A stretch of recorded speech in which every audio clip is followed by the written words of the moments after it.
Hi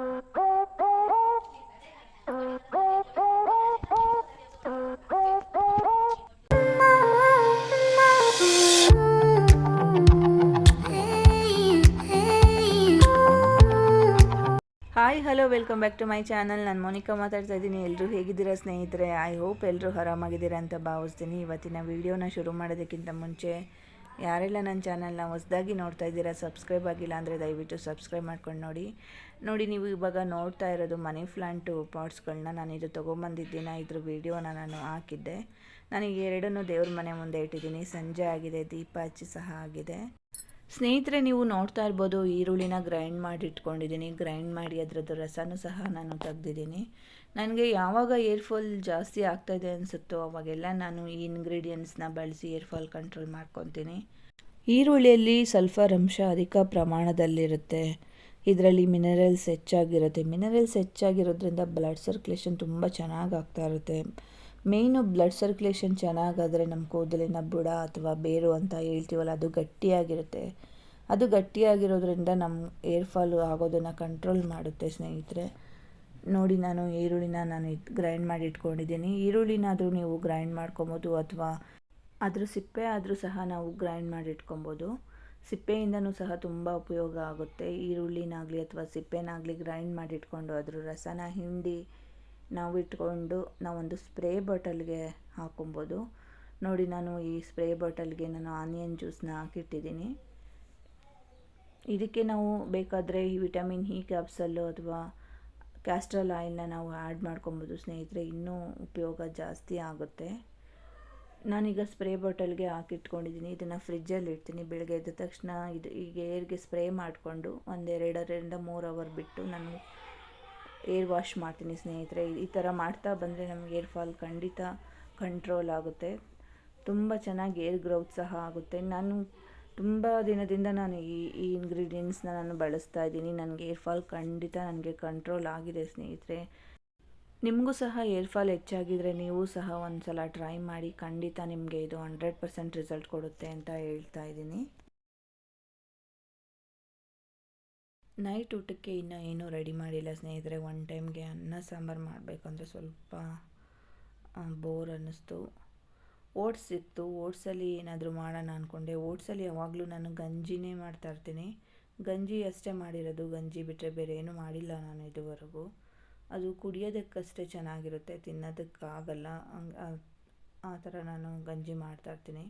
ಇವತ್ತು ಓಟ್ಸಿಂದ ಒಂದು ಹೊಸ ರೆಸಿಪಿನ ಟ್ರೈ ಮಾಡೋಣ ಅಂದ್ಕೊಂಡಿದ್ದೀನಿ. ಹೇಗೆ ಬರುತ್ತೆ ಅಂತ ನೋಡೋಣ. ಓಟ್ಸ್ ಮಸಾಲ ಮಾಡೋಣ ಅಂದ್ಕೊಂಡಿದ್ದೀನಿ ಸ್ನೇಹಿತರೆ. ಇವಾಗ ಇವರೆಲ್ಲ ಹಾಲು ಕುಡಿದು ಓದ್ಕೊತಾಯಿದ್ರು. ನಾನು ಇನ್ನೂ ಅಡುಗೆ ರೆಡಿ ಮಾಡಿಲ್ಲ, ಮಾಡಬೇಕು.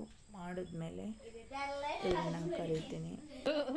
ಸಮ್ಮರ್ ಹಾಲಿಡೇಸ್ ಇದ್ದಿದ್ದರಿಂದ ಎಲ್ಲ ಸ್ವಲ್ಪ ಮರ್ತಿದ್ರು ಆಟ ಅದು ಇದು ಅಂದ್ಕೊಂಡು. ಹಾಗಾಗಿ ಸ್ವಲ್ಪ ಪ್ರಾಕ್ಟೀಸ್ನ ಮಾಡ್ತಾ ಇದ್ದಾರೆ ಇವಾಗ.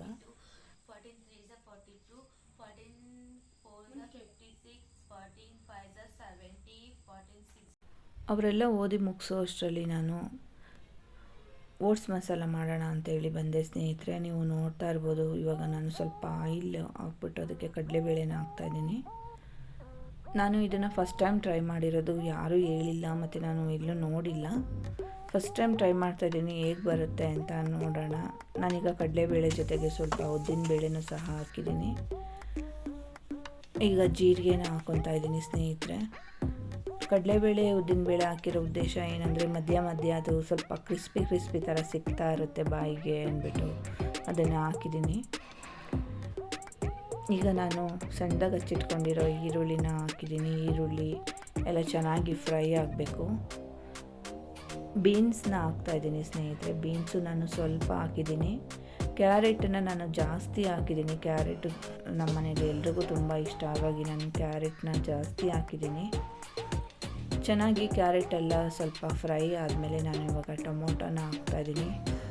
ನಾನು ಯಾವಾಗಲೂ ಸಹ ಟೊಮೊಟೊ ಹಾಕಿದ ತಕ್ಷಣ ನಾನು ಉಪ್ಪನ್ನು ಹಾಕ್ತೀನಿ. ಏಕೆಂದರೆ ಟೊಮೊಟೊ ಚೆನ್ನಾಗಿ ಬೇಯುತ್ತೆ ಉಪ್ಪನ್ನು ಹಾಕೋದ್ರಿಂದ. ಹಾಗಾಗಿ ನಾನು ಏನೇ ತಿಂಡಿ ಮಾಡುವಾಗಲೂ ಟೊಮೊಟೊ ಹಾಕಿದ ತಕ್ಷಣ ನಾನು ಉಪ್ಪನ್ನು ಹಾಕ್ತೀನಿ ಸ್ನೇಹಿತರೆ. ಇವಾಗ ನಾನು ಒಂದು ಮಸಾಲಾನ ಹಾಕ್ತೆ. ಇದು ನಾನೇ ಮಾಡಿಟ್ಟಿರೋ ಮಸಾಲ, ಮನೆಯಲ್ಲಿ ಮಾಡಿಟ್ಕೊಂಡಿರೋ ಮಸಾಲ. ಬಿಸಿಬೇಳೆ ಬಾತ್ ಪೌಡರು ಸ್ನೇಹಿತರೆ ನಾನು ಹಾಕಿದ್ದು. ಇವಾಗ ನಾನೇ ಅದನ್ನು ಮನೆಯಲ್ಲಿ ಮಾಡಿಟ್ಕೊಂಡಿರೋದು. ಬಿಸಿಬೇಳೆಬಾತ್ ಪೌಡರ್ ಹಾಕಿದ್ಮೇಲೆ ನಾನು ಸ್ವಲ್ಪ ಓಟ್ಸ್ನ ಹಾಕಿ ಚೆನ್ನಾಗಿ ಮಿಕ್ಸ್ ಮಾಡಿಕೊಂಡೆ. ಚೆನ್ನಾಗಿ ಮಿಕ್ಸ್ ಮಾಡ್ಕೊಂಡ್ಮೇಲೆ ಸ್ವಲ್ಪ ನೀರನ್ನು ಹಾಕಿ ನಾನು ಈಗ ಕುದಿಯೋದಕ್ಕೆ ಬಿಟ್ಟಿದ್ದೀನಿ. ಈಗ ಅದು ಚೆನ್ನಾಗಿ ಕುದ್ದಿದೆ ಸ್ನೇಹಿತರೆ, ನೋಡಿ ಈಗ ಕುದ್ದಿದೆ. ಸ್ವಲ್ಪ 2-3 ನಿಮಿಷ ಕುದ್ರೆ ಸಾಕು, ಗ್ಯಾಸ್ನ ಆಫ್ ಮಾಡ್ಕೊಳ್ಳೋಣ. ನೋಡಿ ನಾನು ಹೇಳಿದ್ನಲ್ಲ, ಬಿಸಿಬೇಳೆಬಾತ್ ಪೌಡರು ನಾನೇ ಮನೆಯಲ್ಲಿ ಮಾಡಿಟ್ಕೊಂಡಿದ್ದು ಅಂತ. ತುಂಬ ಚೆನ್ನಾಗಿದೆ ಸ್ನೇಹಿತರೆ, ತುಂಬ ಚೆನ್ನಾಗಿ ಟೇಸ್ಟ್ ಕೊಡುತ್ತೆ. ಇದು ಹೇಗೆ ಮಾಡಿದೆ ಅಂತ ನಿಮಗೆ ಬೇಕಾದರೆ ನನಗೆ ಕಾಮೆಂಟ್ ಮಾಡಿ. ನಾನು ಈ ಪೌಡರ್ನ ಹೇಗೆ ಮಾಡಿದೆ ಅಂತ ನಾನು ನೆಕ್ಸ್ಟ್ ವೀಡಿಯೋದಲ್ಲಿ ಬೇಕಾದರೆ ನಿಮಗೆ ತೋರಿಸ್ತೀನಿ. ಇದು ನಾನು ಬಿಸಿಬೇಳೆಬಾತ್ ಪೌಡರು ಬಳಸಿ ಮಾಡಿರೋ ಬಿಸಿಬೇಳೆಬಾತ್ ಸ್ನೇಹಿತರೆ. ಇದು ಬೆಳಗ್ಗೆ ಮಾಡಿದ್ದು. ಎಲ್ಲರೂ ತುಂಬ ಚೆನ್ನಾಗಿದೆ ಅಂತೇಳಿ ಇಷ್ಟಪಟ್ಟು ತಿಂದರು. ಸ್ವಲ್ಪ ಮಿಕ್ಕಿತ್ತು, ಹಾಗಾಗಿ ನಾನು ಇವಾಗ ಎಲ್ರಿಗೂ ಅದನ್ನು ಸ್ವಲ್ಪ ಓಟ್ಸ್ ಮಸಾಲ ಸ್ವಲ್ಪ ಬಡಿಸ್ತಾ ಇದ್ದೀನಿ. ಇದಕ್ಕೆ ಓಟ್ಸ್ ಮಸಾಲ ಅಂತನಾದರೂ ಹೇಳ್ಬೋದು, ಅಥವಾ ಓಟ್ಸ್ ಬಾತ್ ಅಂತನಾದರೂ ಹೇಳ್ಬೋದು.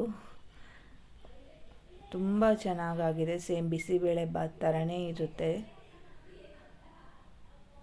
ಈಗ ಮಕ್ಕಳಿಗೆಲ್ಲ ನಾನು ಹಾಕ್ತಾ ಇದ್ದೀನಿ. ಹೇಗಿದೆ ಅಂತ ಅವ್ರನ್ನೇ ಕೇಳೋಣ ಬನ್ನಿ. ಅರಿ, ಹೇಗಿದೆ ಮಸಾಲ ಓಟ್ಸು? ಮ್ಯಾಗಿ ಥರ ಇದೆ. ಚೆನ್ನಾಗಿದೆಯಾ? ಟೇಸ್ಟ್ ಚೆನ್ನಾಗಿಲ್ವಾ? ಚೆನ್ನಾಗಿದೆ. ತುಂಬ ಚೆನ್ನಾಗಿದೆಯಾ? ಸ್ವಲ್ಪ ಚೆನ್ನಾಗಿದೆಯಾ? ತುಂಬ ತುಂಬ. ಮೋಹಿನ್ ಕೇಳೋಣ. ಮೋಹಿನೂ ತಿಂತಾ ಇದ್ದಾನೆ. ಮೋಹಿ ಹೇಗಿದೆ? ತುಂಬ ತುಂಬ ತುಂಬ ಚೆನ್ನಾಗಿದೆ. ಸೇಕ್ಷನು ತಿಂತಾ ಇದ್ದಾಳೆ. ಸೇಕ್ಷ ಹೇಗಿದೆ? ಚೆನ್ನಾಗಿದೆ. ಮಸಾಲ ಓಟ್ಸ್ ಚೆನ್ನಾಗಿದೆಯಾ? ಬಿಸಿಬೇಳೆ ಬಾತ್ ಚೆನ್ನಾಗಿದೆಯಾ? ಎರಡು ಚೆನ್ನಾಗಿದೆ. ಜಾಸ್ತಿ ಇಷ್ಟ ಆಗಿದ್ದು ಮಸಾಲ ಓಟ್ಸ್. ಎಲ್ರಿಗೂ ತುಂಬ ಇಷ್ಟ ಆಯ್ತಂತೆ ಸ್ನೇಹಿತರೆ. ಮ್ಯಾಗಿ ಟೇಸ್ಟ್ ಇದೆ ಅಂತ ಹೇಳ್ತಾ ಇದ್ದಾರೆ. ನಾನು ಹಾಕಿಟ್ಕೊಂಡಿದ್ದೀನಿ, ಇವಾಗ ನಾನು ಸಹ ತಿನ್ನಬೇಕು. ಸ್ನೇಹಿತರೆ, ನಾನು ತುಂಬ ದಿನಗಳಿಂದ ಒಂದು ವಿಷಯನ ಶೇರ್ ಮಾಡ್ಕೊಬೇಕು ಅಂತ ಇದ್ದೆ. ಅದು ಏನಂದರೆ ನೋಡಿ, ಇದೇನೆ ಬಸವನ ಅಂತ ಹೇಳ್ತಾರೆ ಇದಕ್ಕೆ. ನಮ್ಮ ಕಡೆ ಬಸವಣ್ಣ ಅಂತ ಹೇಳ್ತೀವಿ. ಇದು ನೈಟ್ ಆಯ್ತಂದರೆ ಬಾತ್ರೂಮಲ್ಲಿ ಇರೋದು. ಇದು ಬಾತ್ರೂಮಿಗೆ ಬರುತ್ತೆ, ಬೆಳಗ್ಗೆ ಆಗೋಷ್ಟರಲ್ಲಿ ಇರಲ್ಲ. ಅದು ಎಲ್ಲಿಂದ, ಕಿಟಕಿ ಸಹ ಕ್ಲೋಸ್ ಮಾಡಿರ್ತೀನಿ. ಅದು ಎಲ್ಲಿಂದ ಬರುತ್ತೆ ಮತ್ತು ಹೇಗೆ ಹೋಗುತ್ತೆ ಅನ್ನೋದೇ ಗೊತ್ತಾಗಲ್ಲ ಸ್ನೇಹಿತರೆ. ಇದು ಮನೆಗೆ ಬರ್ತಾ ಇರೋದ್ರಿಂದ ಇದರಿಂದ ಒಳ್ಳೇದಾ ಅಥವಾ ಕೆಟ್ಟದ್ದಾ ಅನ್ನೋದು ಸಹ ಗೊತ್ತಿಲ್ಲ. ನಿಮಗೆ ಏನಾದರೂ ಗೊತ್ತಿದ್ದರೆ ನನಗೆ ಕಾಮೆಂಟ್ ಮಾಡಿ. ಇದು 1 ದಿನ 2 ದಿನ ಬಂದಿದ್ದರೆ ನನಗೂ ಸಹ ಇದು ಏನು ಅನ್ನಿಸ್ತಾ ಇರಲಿಲ್ಲ. ತುಂಬ ತಿಂಗಳುಗಳಿಂದ ಇದೇ ಥರ ಬರ್ತಾ ಇದೆ. ಇದರಿಂದ ಒಳ್ಳೇದಾ ಕೆಟ್ಟದಾ ಅಂತ ನನಗೆ ಗೊತ್ತಿಲ್ಲ ಸ್ನೇಹಿತರೆ. ನಿಮಗೆ ಏನಾದರೂ ಗೊತ್ತಿದ್ದರೆ ನನಗೆ ಕಾಮೆಂಟ್ ಮಾಡಿ ಅಂತ ಹೇಳ್ತಾ ಈ ವಿಡಿಯೋನ ನಾನು ಇಲ್ಲಿಗೆ ಎಂಡ್ ಮಾಡ್ತಾಯಿದ್ದೀನಿ. ಈ ವಿಡಿಯೋ ನಿಮಗೆ ಇಷ್ಟ ಆಗಿದ್ದರೆ ವಿಡಿಯೋನ ಲೈಕ್ ಮಾಡಿ, ಶೇರ್ ಮಾಡಿ, ನನ್ನ ಚಾನಲ್ನ ಸಬ್ಸ್ಕ್ರೈಬ್ ಮಾಡಿ ಅಂತ ಹೇಳಿ ಕೇಳ್ಕೊತಾ ಇದ್ದೀನಿ. ಎಲ್ರಿಗೂ ಬಾಯ್, ನಮಸ್ಕಾರ.